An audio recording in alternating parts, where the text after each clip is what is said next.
음악을 통해서 뭐 사람들 마음을 흔들려고 한다거나 그런 게 아니라 음악으로서는 단순히 이 부분은 So I've lived in Japan and Korea, or not Korea, but I have Korean friends, and I feel like the Japanese people and the Korean people have been consuming information from the mainstream media that hasn't really done the comfort women issue justice, basically. And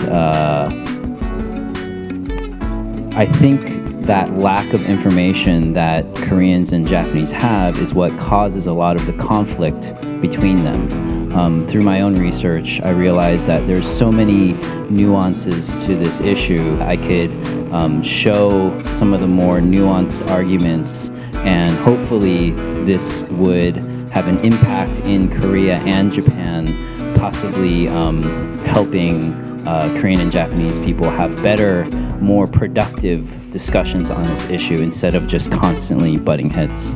Used music as a tool to so music is actually almost inherently manipulative to your emotions. So I didn't want to manipulate your emotions. The only thing I wanted you to feel with the music was that this is important to watch right now, or I wanted you to feel somewhat refreshed after listening to people talk for so long, right? So that's how I tried to engage the audience for 2 hours. If you think of a film, a 2-hour film or something like a symphony, it has to have like kind of points, like punctuations. And I, with the taiko drum, I try to have punctuations, and with the music as well, and the text.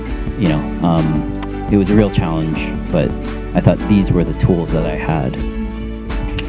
Hopefully I can get this out in Korea and Japan in some kind of educational kind of broadcast, or maybe even theaters, or basically any way I can.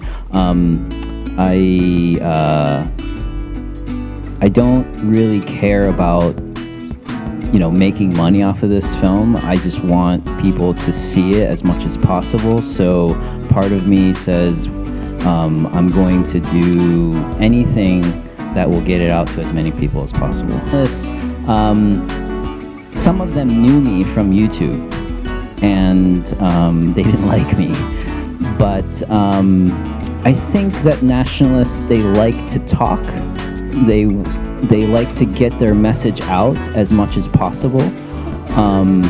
And so I told them that I'm going to give you a platform to talk, and I'll just let you talk. I have my own, I guess, integrity in that I don't want to twist your words. I'll let you talk, basically, is what I told them. And it took some negotiation, but we were able to do it. And interestingly, it was harder to get interviews with the left-wingers, the liberal scholars. And I think there's two reasons for that. One is that they are afraid of getting attacked by right-wingers. For instance,